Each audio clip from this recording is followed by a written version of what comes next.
Hello, everybody. It's Janine. Yay! I got my booty clapping music on. Let me try to dance. I'm gonna try to dance, y'all. Woo, woo, woo.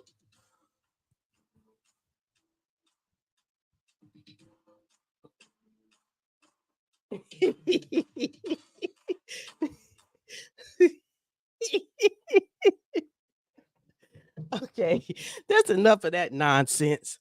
I just wanted to come on and tell everybody thank you so much for telling me happy birthday. My birthday was last Monday, August the 26th, and I was in Philadelphia with my husband for 5 days, and it was a really good trip. Let me go get my glasses, one second.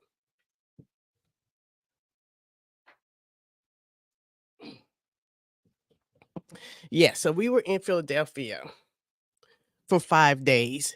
Um, you can see some of my short videos where you can see where we were staying and some of the places that my husband and I went. So, we were in, Old Town in Philadelphia, right next to the WeWorks offices, corporate office. And, I really like Philadelphia. There's a lot to do there, really good food, and they give you a lot of food. I mean, I had to take food home, and the food was wonderful. When we were there, the weather was good. It wasn't too hot. I think one day it was like 90, 92. So the weather, they told me, which was unusual because usually they said it was like in 100-degree weather when we went. So they said it was nice and cool. And we went to where we go? We went to the harbor, Philadelphia Harbor, and ate out over there. I think it's called Liberty Point. Went to Liberty Point, met a friend who came up from Delaware, and we ate there, and we took the boat across to the New Jersey side, and it was that was nice. We didn't go to New Jersey too. We didn't get off the boat, but we just took the boat, and it went all around the harbor, and so that was really nice. I enjoyed the time on the boat. What else did we do? We took the ferry. Not well, it's the ferry, not the boat. We took the ferry. We be correct. We took a ferry. And what else did we do? We played indoor golf. That was a lot of fun. I love playing indoor golf. We don't have indoor golfing here in Texas. We have Top Golf, but that's just a place where you stand and you hit your golf ball into a big field and it lights up when the ball goes in. So we have Top Golf, but we don't have like a nice indoor golf place. And I really like that. That was great going. I know that sounds kind of like a dirty thing to do, but I loved it. I love going to indoor golf. What else did we do? We went to see the Liberty Bell. That thing is so small. I thought it was gonna be bigger. It is not. That Liberty Bell could fit on top of my house. It is not big. I Yeah, I was disappointed with that Liberty Bell. I was like, "What? I stand in line this long for this? For this little bitty dinky bell?" Yeah, I stood in line that long for to see that little bitty dinky bell. And we went to the market. The market was way too crowded. It was like an indoor market where you have different eateries. We didn't stay long because there's just way too many people in there. You turn around, you bump into somebody. Did a little shopping, not that much. Um, yeah, we're to shopping. I think that's it. Trying to think of anything else that we did. Oh, we went to the last day on Wednesday. We went to the boardwalk, Atlantic City, and went to the Ocean Casino. I did a little gambling. I lost $100. So we did a little gambling, walked along the beach. Then we got on the plane to go back to Texas. We flew out of Dallas, Texas, and flew back into Dallas, Texas. Now, my husband took me out to eat on my birthday, which was Monday, August 26th. And it was an Italian restaurant, lovely, lovely. And our waiter was Italian, not Italian American. He was Italian from Italy. So he had like a really thick accent. And a lot of times I didn't know what he was saying, but I was acting like I did. I was shaking my head and smiling because his accent was so thick. But the food was fabulous. I love the food. Had a little birthday cake, really nice. Hold on one second. Close the door.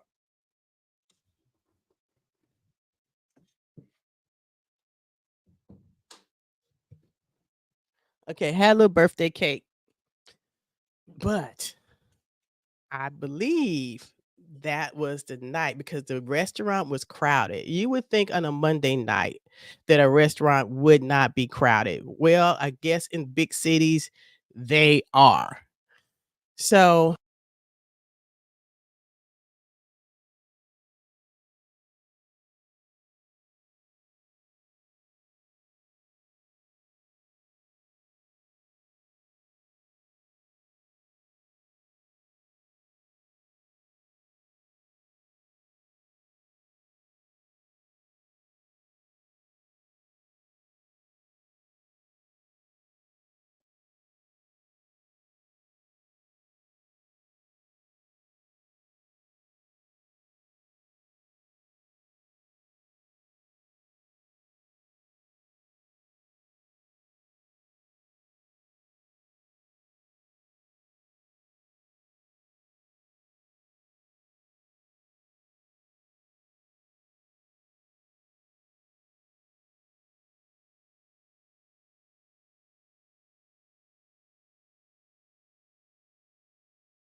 Okay, can you hear me now?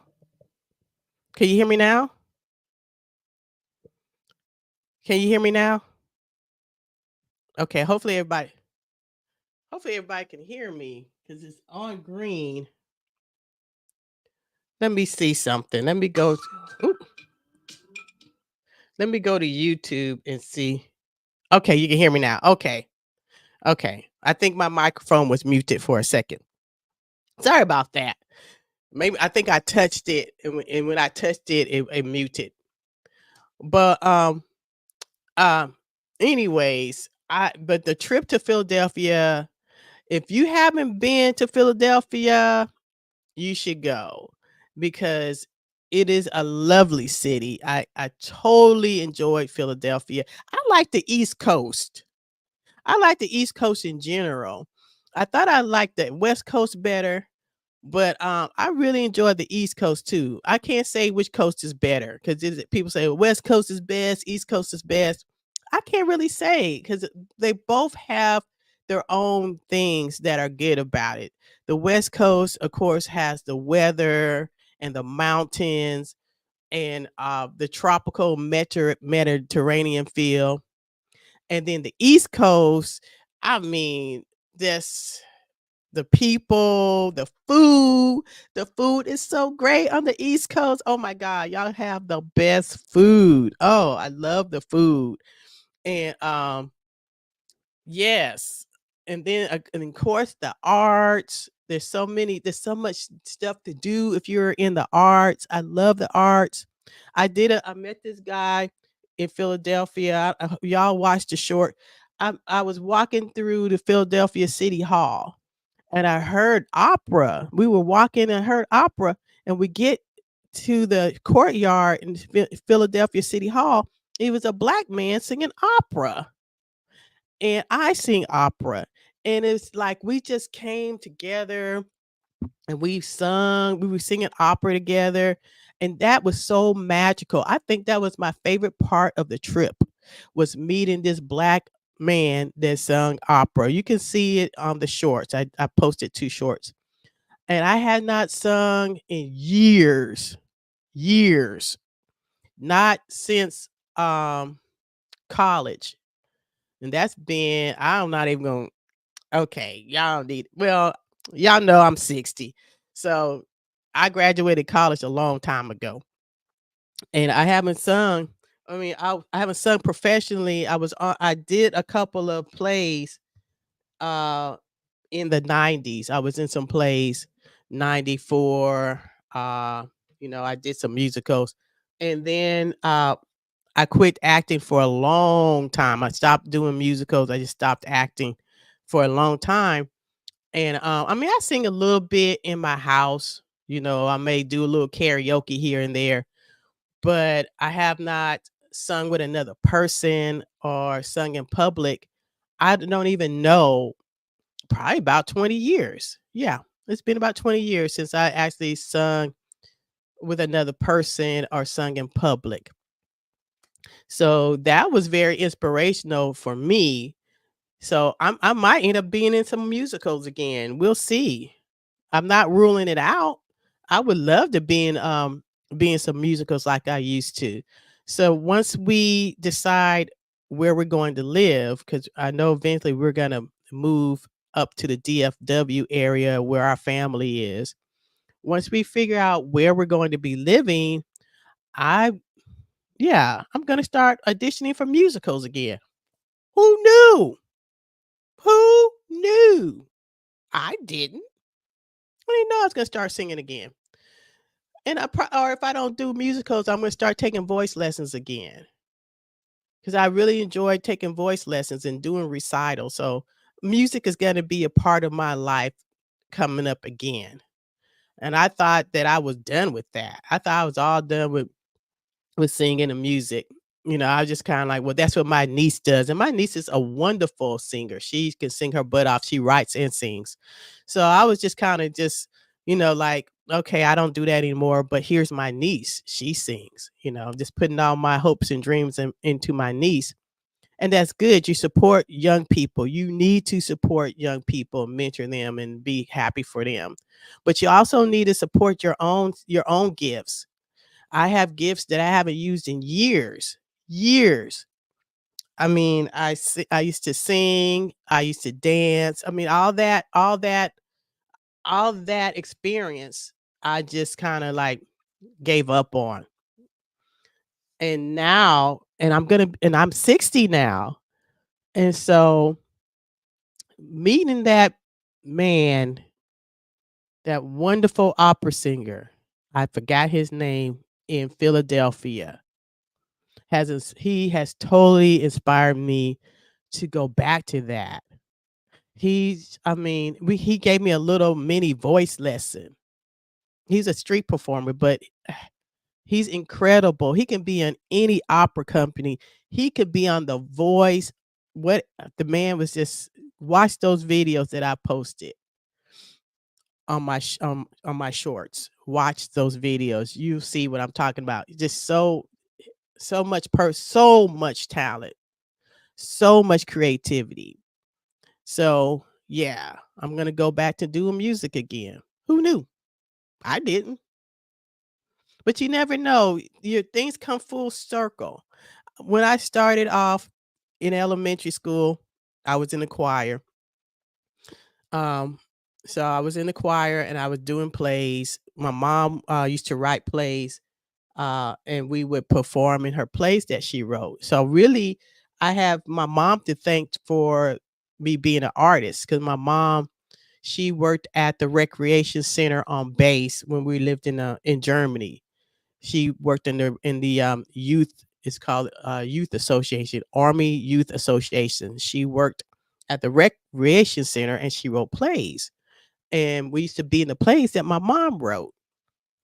And so everything that I am, an artist, all of that is really because of my mom, because she used to write plays. She used to take us to the museum, and you don't really know where the influence comes from until later on in life. And my sister, she used to model, and she liked fashion, and that came from my mom, because my mom used to sew the costumes for the plays we were in. She used to make and sew those costumes. And so we picked up on that. My sister and I picked up on all this creativity that my mom had. And so that's part of me. My mom made me who I am today, and I'm very happy that she did that for us. That she took the time to expose us to art. She took the time to expose us to theater and to writing and to acting. My mom did that. And I think as a lot of times when we go to school, we are taught to forget about all that creativity. We're just supposed to, color inside the lines. Don't color outside the lines. Don't paint your sky orange. Paint that sky blue. That sky better be blue. Do not make it orange, even though the sky sometimes is orange. You watch the sunset, or sunrise. You will see pink and gold and all those wonderful colors. And so I think we get indoctrinated to not be creative and just uh go along with everybody else. And that's not me. I think that's why uh a lot of times in life I had issues with other people because I was different. And I used to try so hard to be like everybody else. I used to try really hard, because when you're young, you don't wanna stick out, you wanna be like everybody else. But we're not meant to be like everybody else. We're meant to be ourselves. And it took me a long time to learn that. I was trying to put myself into boxes that other people thought that I should be like, you know? Uh, 'Cause I used to get called weird. That Janine, she's weird. Um, and so I would try to make myself fit into other people's ideas of what and who I should be. And I lost a lot of time and a lot of happiness trying to fit into other people's idea. I don't know which word of who I should be. And now at the age of 60, yeah, I'm 60, y'all. Yeah. So now at the age of 60, it's kind of I just even before 60, I think I started really coming into my own in my 50s. I started not caring really mm, mid 40s, but really 50s. I really just started just really not caring, excuse me, about what other people think. And now I really don't care. Somebody say something to me, I just like, let it roll off my back. You know, like a duck has water on his back and it has grease on his feathers and the water rolls off. Well, that's how I am now. I just let it roll off my back. I try, it comes in, it goes out. I don't try to let it stay in there. I don't try to let it stay in there. Because if somebody doesn't like what I'm doing, that's their issue, not mine. That has something to do with them and everything and nothing to do with me. Everybody is not supposed to like you. If they don't like you, so what? And I used to try to get people to like me. I used to be upset when people didn't like me. It's like, how could somebody not like me? I used to get so upset when people didn't like me. When I was in college, okay, let me go back. When I was in high school, I went to all white high school. There was only 3 blacks in my high school. So, and that was difficult. And I went to a real hillbilly country hillbilly high school. I hated it. So when I upon graduation, I said, "Oh, I'm finally gonna get to be around other black people." And I went to college thinking that you know, it's gonna be a good time. I'm gonna be around other, black students and we were gonna be united and and I just thought we were all gonna get along, and it was not like that. It was not like that. Okay, it was far from that, particularly with the students that came from Dallas, Texas. There was a school, this is back in the 80s, okay? There was a school called Carter High School in Dallas, Texas, in Oak Cliff. And in the 80s, that was a rich black area, and I did not know that. Oak Cliff was an area where the rich black kids lived, okay? I spent all my life on an army base, except with the section section with the exception of when I went to high school for 4 years, and then my parents moved back to Killeen, Texas, near the army base. So I spent majority of my life on an army base. I did not know that black people, uh, uh, didn't like each other. Not saying all black people don't like each other, but I didn't know that. I'm not saying that that's every black person that we're all against each other. But so when I went to college, these students from Carter High School were there.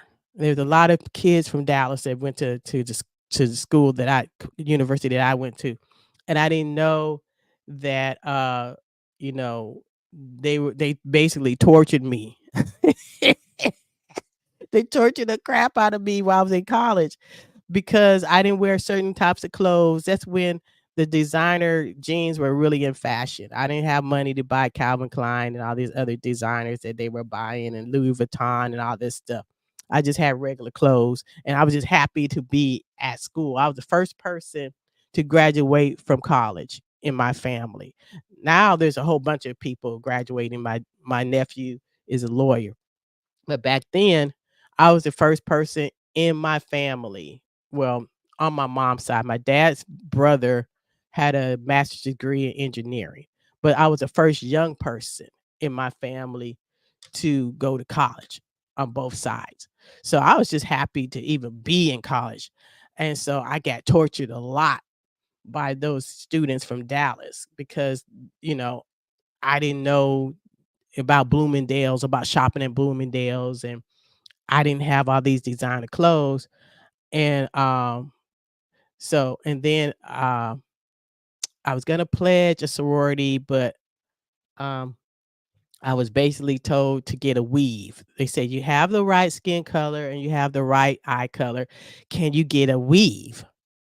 And of course, I said, "No, I'm not getting a weave." But anyways, that's that's the issues that I had at the time, trying to fit in, with the so-called elite black students. And I was a theater major. I was a music major first, then a theater major. So, I graduated with a degree in theater arts and speech communications. That's my degree. I switched from music to theater. But long story short, uh, you can't you can't try to fit into what other people's ideals of what you should be, because they all were, like, really down on me because I didn't, have the weave. I didn't have the nice clothes, um, all of that. It was very superficial, and, I was constantly mocked and made fun of because I didn't have those things. But things don't make who you are. Things at the end of the day, that's not gonna make who you are. I know a lot of people feel that if they have certain things, they live in a certain part of the neighborhood, luxury neighborhood behind a gated community in a big house off the golf course, then that makes them uh special, and they have arrived in there and they are successful. But I'm quite the opposite. I don't feel I need to have all these things. I don't need to live in a big house. I don't need to have a luxury SUV to feel that I am successful or special, because everybody is special. Everybody has their own skills. Everybody is a unique and individual person. So don't fall for all that. Don't get caught up. I'm not saying if you want to have nice things, I'm not against that. But that's not what makes you who you are. That's not makes that All those things don't make you who you are. And your job does not make you who you are. A lot of people say, "Oh, I'm this, I'm that." When you go to Europe, people don't talk about their jobs.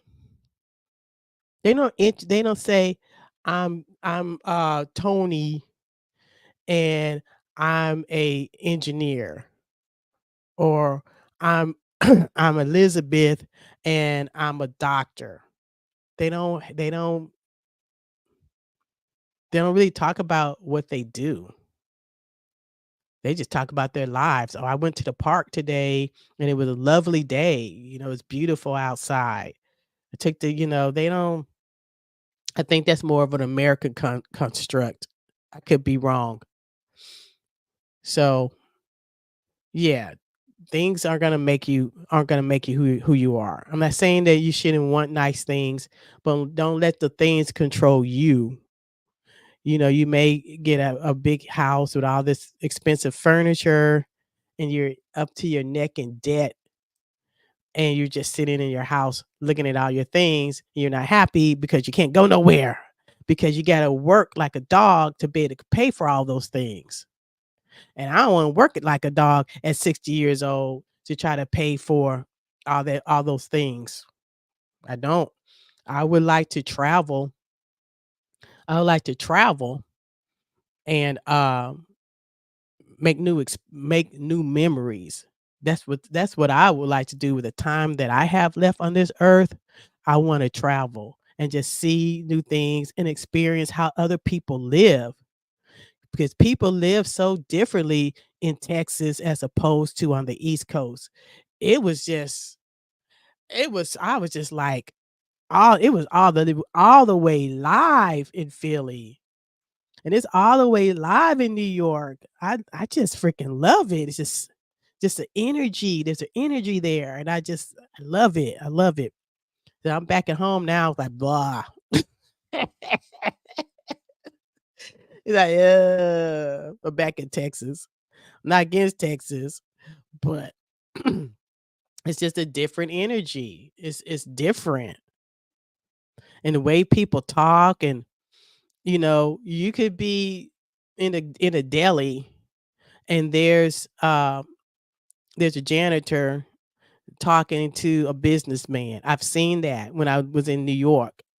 And nobody's looking down their nose at the other person. They were talking about politics. I was at a bodega in the Bronx several years ago, and I saw this businessman talking to the store clerk, and he was sweeping up the floor, and they were talking. They were talking about politics at the time. And you don't really see that in Texas, because people are too into uh their station in life. You see it a little bit where I live in Austin. You see a little bit. But overall, especially if you live in Dallas, Dallas is so pretentious. I remember I was working at the bank. I was working at a bank. I was in the corporate office, uh doing bank balancing corporate accounts. And I would talk to the janitor, and they were like, "Why are you talking to him?" And I was like, "Well, why wouldn't I talk to him?" "Well, he's a janitor." "Yeah, he's a janitor." "Well, why would you talk to the janitor?" "'Cause he's a person and he has something to say, and I'm interested in what he's saying." But anyways, I'm gonna go ahead and get off. I went on and on for a while, but again, I wanna thank everybody for wishing me happy birthday.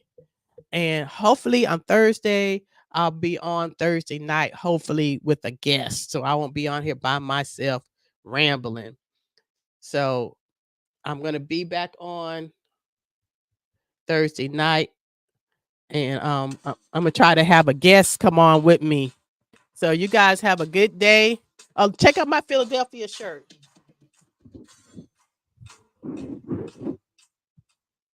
Pretty cool. I'll talk to y'all later. Bye bye.